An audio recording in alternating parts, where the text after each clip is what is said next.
Welcome to today's podcast episode. I brought on Monique Hayes. Monique, welcome. Thank you.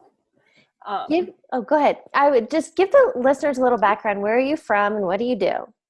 Yeah, so I live in Ohio. I'm from Northeast Ohio, Akron. Everyone knows it because of LeBron James. And I am an energy healer and what I call an embodiment coach. So I help people get back into their bodies using energy healing modalities and emotional health coaching.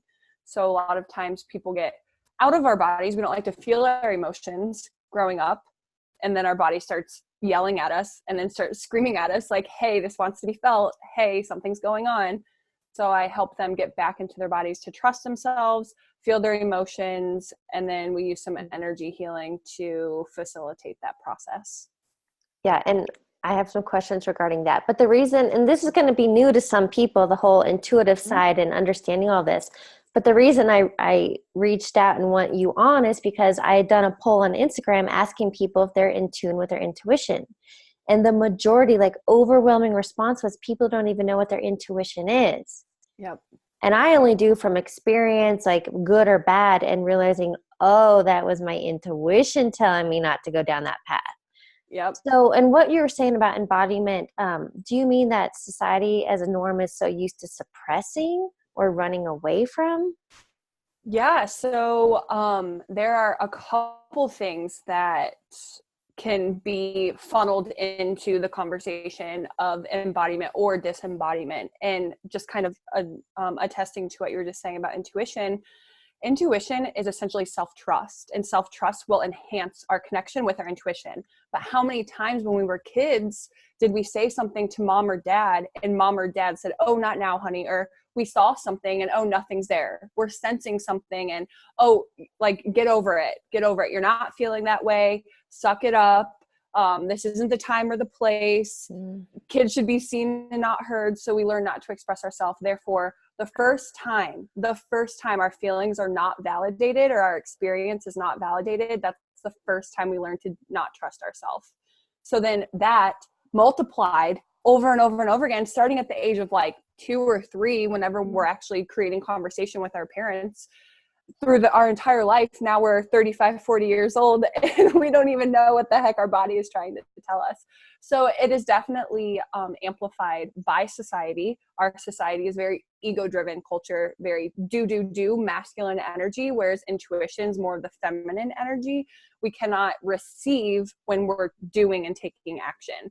So it is getting people to learn how to slip into the receiving mode, receiving information from themselves, tuning into the whisper of their intuition, because we're always so used to drowning it out with the yell of our critical mind, our ego, society, other people, our parents when we were younger, so on and so forth. So it is kind of like a culmination of all of that, getting back into your body. Yes. And I love this. I mean, you touched on so much, so I'm excited to dive deep into this. But one thing that really hit me was, and I've heard this before, actually, a different interview I had with somebody else, but the intuition is more of a whisper, where the ego is like that loud monkey mind, that inner chaos is kind of what I call it. Yes. Yeah, go on. Well, I was just going to say, so on that note, I've learned from experience in intuition, I feel, you correct me if wrong, but it's different for everyone. So maybe it is a whisper, a nudge, it's a feeling, it's a thought, it's a message that comes from somebody else to solidify maybe thoughts we were having. So how do you go, oh, that is my intuition, not my ego? Yes. So great question. And there are a couple things here that you touched on that we will talk about. So our intuition is essentially our inner GPS. It is our guidance system. It is what reroutes us when we make a decision that doesn't feel the best. We know that we're in a relationship that isn't really serving us. We know that we're in a job that is slowly killing us, but we're still doing it. Intuition is that inner guidance system, the GPS in our car that will reroute us when we learn like, oh shit, I made a wrong turn. Sorry, I hope I can say it. Like I made a wrong turn. And so it's going to reroute you. So it'll do that through a myriad of things. And this is what I love talking about this stuff, because it's so interesting, because there's so much science to also back this up. So intuition is, yes, within us. It is that whisper within us. It is that, that feeling that, oh, I should have grabbed this. I need to grab this. I should have grabbed those keys. I knew that I would need them when I left, because it is connected to our energy field. It's also connected to our reticular activating system in the brain. So when we are thinking to ourselves, or we know that we want to take action in something, we know deep down this job isn't working for us, but we don't know what steps to take. Your intuition is getting back to that GPS, that guidance system, to where all of a sudden you have 3 friends that randomly shout out to you like, hey, I know this place that's hiring. Do you know anyone that might be interested? So right away, you've set the intention of, oh, this job is just not doing it for me anymore. I need to get out of here. So then your intuition works with what's called, like I said, your reticular activating system in the brain. That's what's responsible for, we start dating a guy with a yellow car. We start seeing yellow cars everywhere. And so it puts in front of us, it puts into our reality what we see as important. And so working with that, your intuition will then show you signs outside of you that pertain to what you want within you. Does that make sense? So it works with like, you set an intention of wanting something because it feels good for you. So your intuition is what that feeling good is. So then it's working with you. So it feels good. So you're like, yeah, I want this. So then your brain's like, oh, this is important to her. She wants it. So then you're start to receive signs or synchronicities or asking for signs. And then you'll see them outside of you, but they're coming from a place within you, because within you is what's causing your attention to be drawn to those things. Does that make sense? Yes. And somebody asked me recently, actually, again on Instagram, because I had done a post on intuition, and it was a male, and he reached out and he asked, well, how do you know what your sign is or whatever? And I've learned that you can literally ask for a sign. So, yeah. And mine is butterflies, and I just got chills. But for me, well, obviously I love the metaphor of a butterfly, but also when I see butterflies, it's like a calming. It's for me, it's okay, I'm going in the right direction. If I need a quote sign, and now like the RAS you were talking about, I literally see them everywhere. And so that's all I have to do. I have to ask, okay, if this is it, show me a sign. And then it's like a butterfly appears. Yes, definitely. So we can have like those solid signs like you're referring to with the butterfly. It feels good to you. You feel very drawn to them. And so you can always have that sign of like, this is my staple sign. I know that I'm on the right path. And then just like you said, we can ask for signs. So I want to know, I can give an example in my own life if you want to, this might help people. So I will say with intuition, even the most insignificant choice that seems like, what does this have to do with anything? If you're being pulled into the direction, and we'll talk about the pushing versus pulling, if you're being pulled into a direction of doing something, do it, because it's going to lead to something else. And we'll talk about that in this example I'm about to give. Okay. So I am moving to Austin, Texas, and I did not plan to move to Austin, Texas, but I visited there in the spring, in March. And it was like my second to last day there. I'm like, oh my gosh, I love the energy of this city. It fits my vibe so much more than Ohio does. And just at this time in my life, I think this is my next step. Ohio feels very stagnant to me, and I can just feel it in my body. And so when I was there, I was like, all right, I need a sign. I just simply put it out there. And I was like, I need a sign. If I'm supposed to be here, if this is my next step to help me in my career, I want to see the numbers 4444. If it is not my next step and something else should be my next step, or something else will benefit me more, I want to see the numbers 5555. And that was it. And then I detached from that, which we'll also talk about. So then I detached from needing to see it. I didn't dwell on seeing the numbers 4444 or 5555. I simply set the intention and then carried about my day. So prior to asking for this sign, my sister, my friend, and myself, we had talked about going to this workout class. And I was like, okay, yeah, I'll go. And then just somewhat throughout the day, I was like, I just don't want to go to this workout class. I just kind of want to walk around and spend some time by myself. But something inside of me was like, go to the class, go to the class, go to the class. And I was like, dang it. Like, I've already decided. My body was just feeling tired. I'm like, I already decided I didn't want to go. And I made that decision. But then it was just like this inner pull inside of me was just like, go to the workout class. And I was like, fine, I get it. So I'm going to go to this workout class. So I decided to go to the workout class. We're in the workout class and we're just waiting for the class to start. We're in this room with there's some kettlebells, there's some pull-up bars, there's medicine balls, whatever. And I look over to my left and there are 2 kettlebells sitting next to each other, 4, 4, 4, 4. And my friend's like, holy shit, that's your sign. And so then I started laughing and I was like, yeah, I don't know if that's a coincidence, because I was doubting my own self. And then I look over to my right and there are 2 more kettlebells, 4, 4, 4, 4.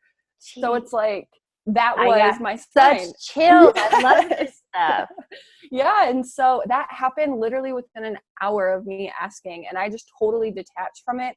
I listened to my intuition of pulling me into this workout class that I didn't even want to go to, but I was just like, whatever, I'll go. That's where I saw my sign. And then another way signs can come too is because I was doubting myself, I was like, all right, just if this is legit, then I want to like get a dolphin. And if it's not, I want to see an alligator. And my sister's like texting her friend. She's like, oh my gosh, so-and-so just saw 2 dolphins on his cruise. So signs can come in many different ways. You have to detach from the way that they're being received to you.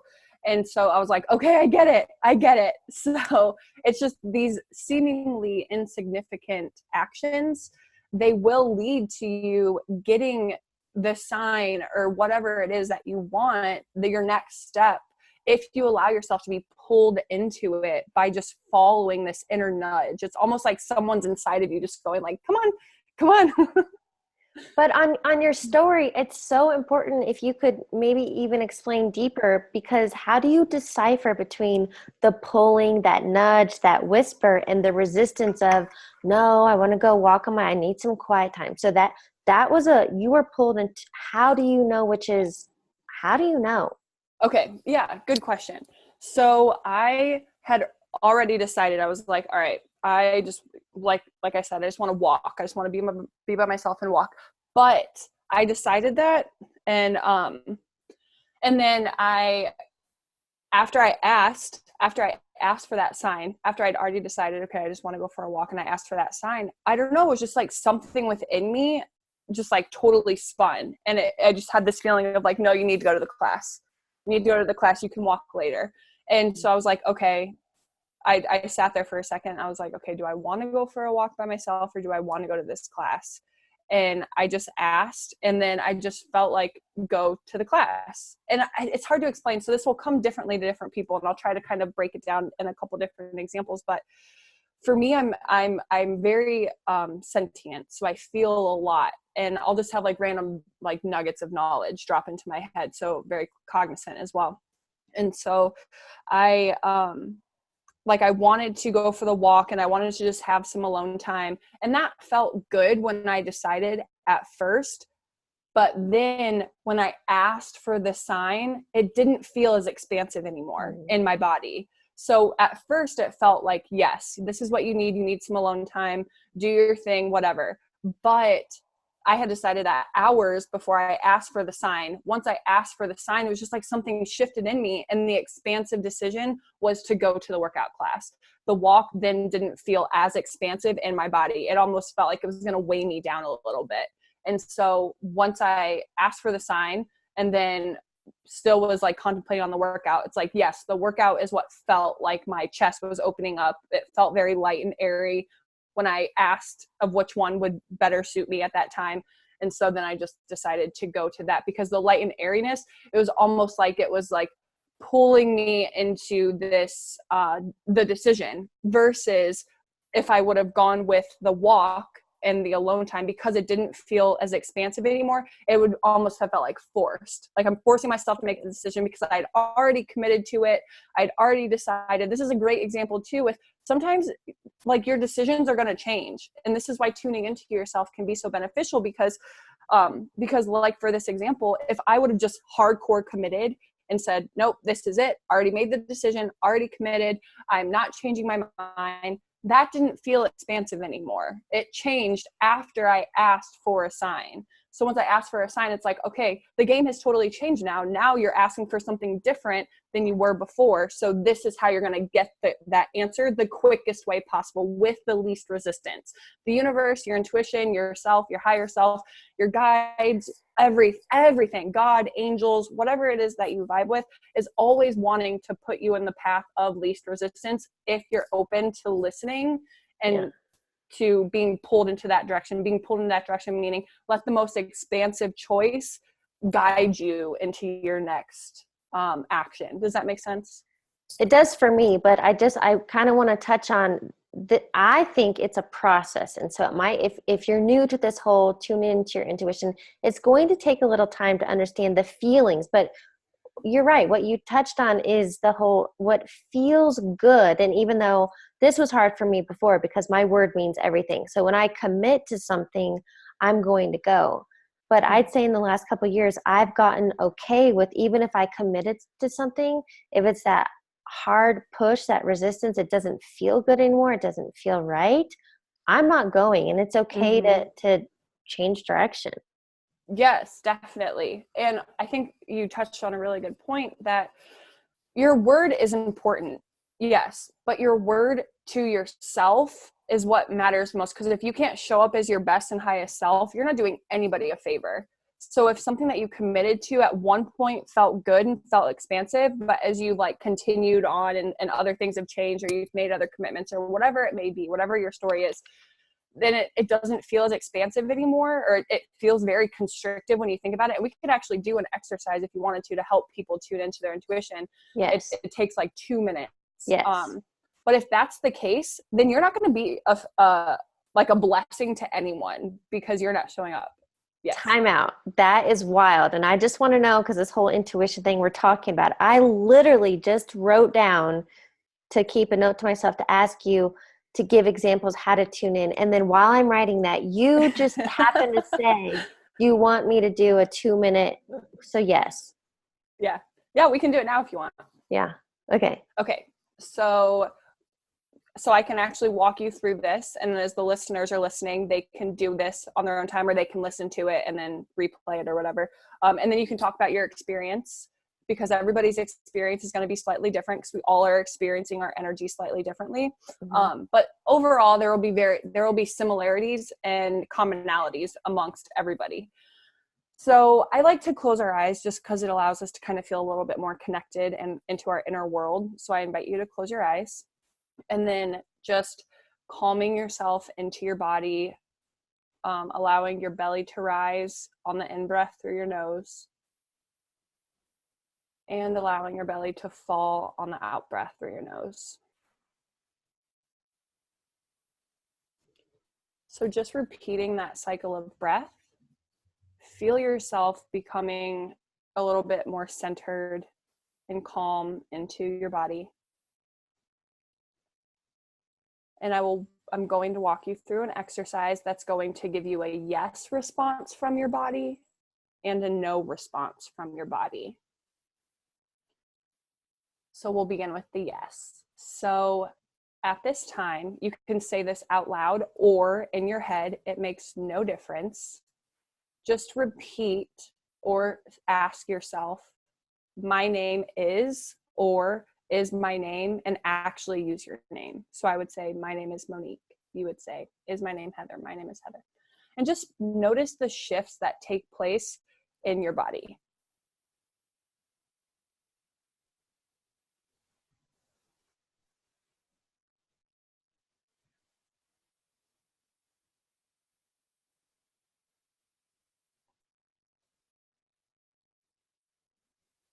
And you can repeat it a couple times if you need to.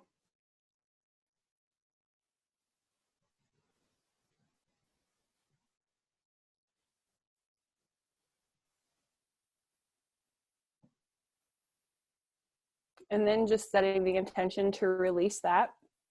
Come back to neutral. Notice how you feel in your body as you come back to neutral. And now I will invite you to say, my name is Eric. Or something that your name is not.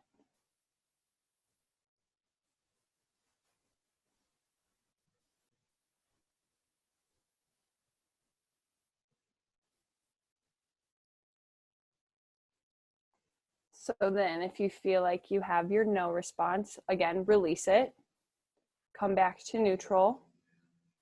And then we're just going to test this with just asking a yes and a no. So just release it. Coming back to neutral, noticing the shifts that are taking place in your body as you come back to your regular feelings. And then you can go ahead and ask now.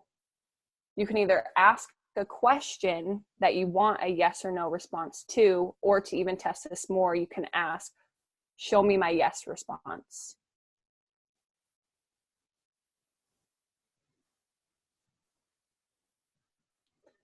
And then you can release it. And then you can ask, show me my no response. And it should be the same. And then as you do this, then you can test any question that you have. You can say, like, would it be in my best interest to go to the fair on Saturday? Would I have the most fun going to the fair on Saturday? Should I go out with this person or this person? Would I have more fun with this person or this person?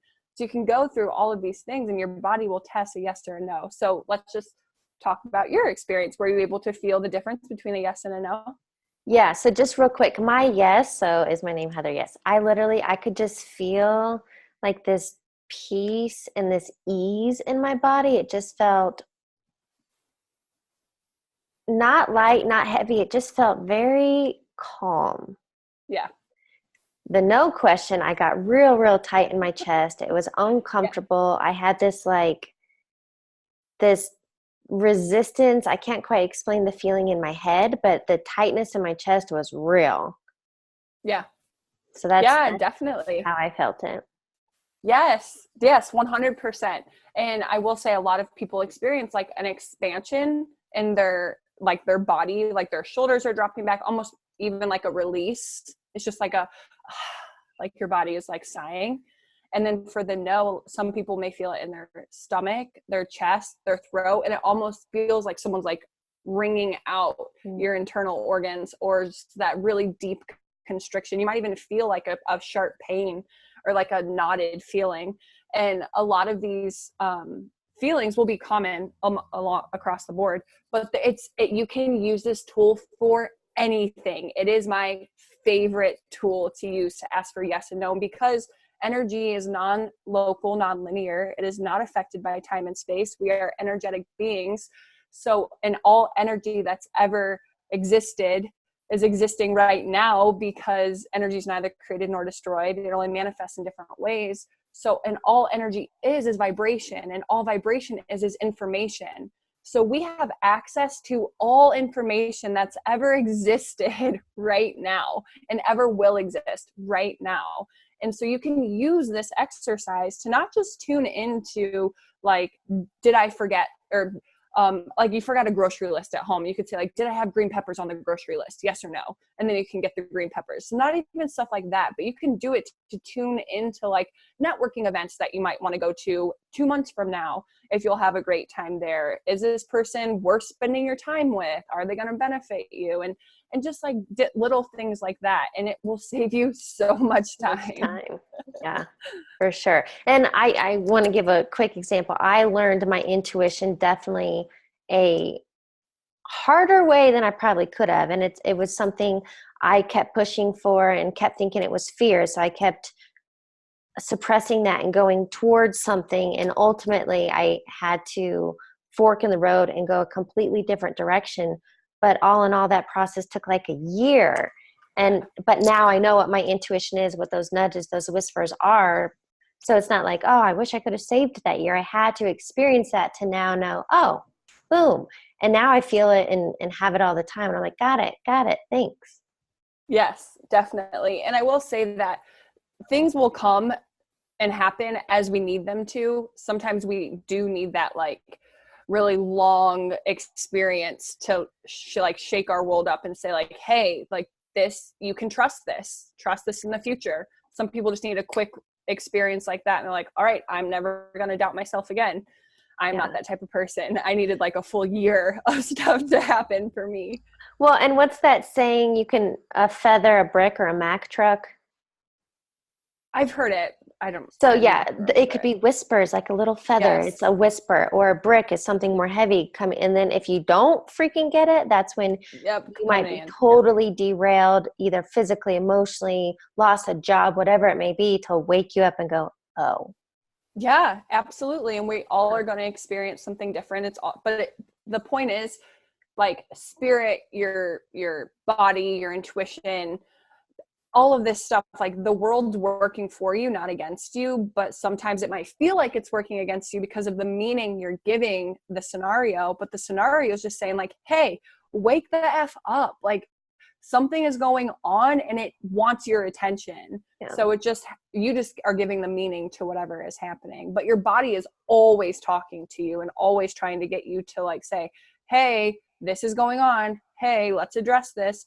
Hey, something's happening here. It's just up to us to learn how to listen. Well, and if we could go back to something you touched on in the beginning, was this whole detachment. And so something we talked about previously is what you want wants you, but how do you have that intention, that desire? So for you, maybe it was Texas. How do you put that out and then let go of the outcome? Yeah, so that takes practice. I will say, some people, again, you may experience something and you're just like, all right, it's gonna happen how it happens. I'm not that person. I am very analytical by nature, and I just want to know the how. How is this gonna happen? How am I gonna get this? When is this gonna come through? And I want, like, the timeline and the breakdown and all of this stuff. But it's honestly just, as you trust yourself more and you develop this unwavering trust, not only with you, but with the universe, with God, knowing that the universe has your best interest in mind, and everything that the universe throws at you is not good or bad, positive or negative. That's for us to decide, but it's just helping us grow and evolve and learn the next lesson. And however that comes is none of our business. It's our business to just continue showing up, get what you want in mind, and hold on to that intention. But then it's up to you to work through, like, the limiting beliefs of the intention, or to work through the resistance to getting the outcome, or to work through the learning to listen to yourself. And then as you do these things, you'll know, like, synchronicities start happening, or you're put in the right place at the right time, or whatever it looks like for you. But you'll start to trust more. And as you trust more, then you release this need to want to control how it happens, because that just comes from lack of trust, and it comes from thinking you're not going to be okay if it doesn't happen a specific way. So when you trust that you're going to be okay regardless of what's going on around you or how it's happening, how whatever is happening, then you're going to be able to detach from this outcome, and it's going to come to you a hell of a lot faster. I can promise you that. The quicker you can detach, the quicker it's going to come to you, because you can't, if you're constantly looking and looking and looking for something, you're not in the place to receive it. And so you have to learn how to receive. Take that step back and receive. Put it out there. It's like if you were at a restaurant and you placed your order, you wouldn't go follow the waiter around for the next 25 minutes and, like, peek in the kitchen and say, hey, you haven't forgot my order, right? Hey, you know that I want this, right? Hey, you had that written down, right? And every time the waiter walks by, you wouldn't call them over and say, hey, did you forget about me? Hey. No, you'd know that, like, you put the order out there. It's doing its thing. However it gets made, it's going to be delivered right to you exactly how you ordered it most of the time. Same thing with the universe. It's like, you don't put something out there and then, like, constantly stress about it, because just like that waiter is probably going to get really freaking annoyed if you were doing that. Then the universe is like, chill, man. Like, do you trust? Have some trust in this huge intelligence that is far greater than any human can even comprehend. And then just trust yourself and relax into receiving that which you desire, because you can't receive when you're in the energy of seeking and looking and doing and just kind of being an annoyance almost, if that makes sense. I have to add to that, because I think what you're also touching on is the whole manic manifesting. And so many people feel that they need to control the outcome. And and the example, I think I've definitely read it in a book and heard it somewhere else, but we think whatever our desire is, a new job, a relationship, how money is going to come in, whatever it may be, we think it's going to have to be in this box, right? We create this very limited thinking box. And I've learned to step into putting the thing out there, not knowing how it's going to come in, what my box or my package is going to look like. And so far, because we are so limited thinking to this box of this one way it could happen, when it could happen an unlimited number of ways and even better than we expected if we would let go. Yeah, 100%, because we want something that we haven't had before. So therefore, we don't know how the heck it's going to come to us because we only know what we know. And what we want is something that we don't know because we haven't experienced it yet. So you have to release because you don't even know how the heck it's going to come to you because it's nothing that you've ever experienced before. So it's like you want the unknown, but you want it while you're experiencing the known. So you have to let go of that fear of, you have to let go of what you know in order to embrace what you want. But then it comes just the challenge of your critical mind only knows what it's losing. It doesn't realize what it's gaining. So that takes practice. But the more that you can practice and just reassure yourself, like, hey, we're good here. I can trust myself. I can trust the universe, God, angels, whatever. I can trust all of this stuff. And I know that I'm going to be fine no matter what. And as you trust that, as you know that, then you can do the release and detach and just constantly let go. And then just get on with your life. Do things that feel good. As you feel good, you're raising your vibration. As you feel good, you're tuning into the energy of what you already want. And your intuition just wants you to feel good anyway. So it's going to lead you into things that like, oh, this feels good and this feels expansive. So just ask yourself, what can I do today to feel the most expansive? Set your intention of what you want, do that, and then just know that it's going to come. You totally speak my language. So if I could, for the audience, people listening, how do we bring this whole conversation to full circle with like some the main bullet point takeaways to move forward? Yeah. So to connect with your intuition, then you want to definitely find time. Well, first you want to learn to trust yourself. So I would invite anyone who's listening to just ask, get honest. Do I actually trust myself? Because a lot of us don't. And a lot of us will lie and say that we do, but then we second guess ourselves all the time. So you can ask, like, do I second guess myself? Am I really indecisive? Those two things will tell you don't really trust yourself. And then if you don't trust yourself, start making very small commitments each day to yourself to build that self-trust, which is then going to build that connection with your intuition. And by small, I mean, drink 1 more ounce of water, take 5 extra steps each day, wake up 1 minute earlier, or sleep in 1 minute later if you lack sleep. Start small, so insignificant. They seem silly, but you know that you can do it. And then do that for a week and then add on and do that for another week. So I would recommend doing that because as you build your self-trust, then you can build the trust of the whisper inside of you.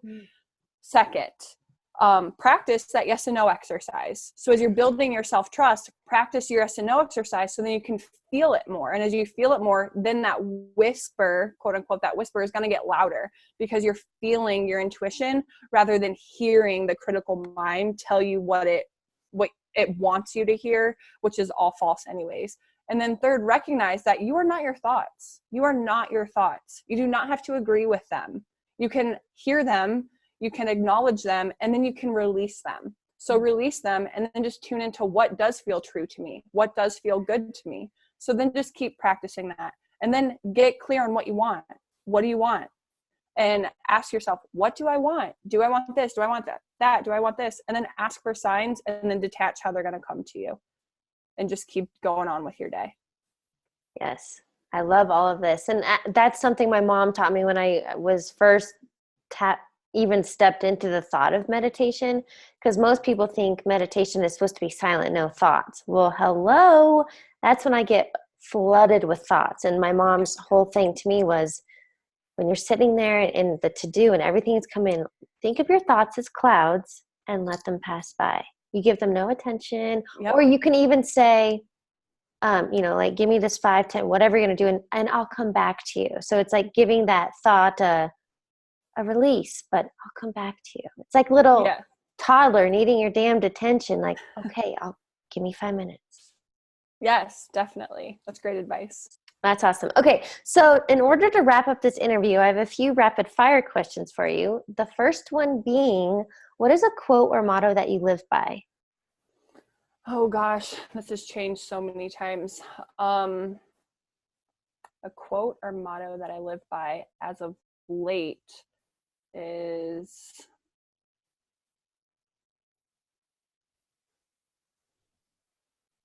I know I'm going to say one and then I'm going to think of one in a half hour, but it's one that I guess I've just lived by it for a while. So it's an old quote. I forget who said it, but it's just, the sky is not the limit, your mind is. And when I first read that, it means totally different.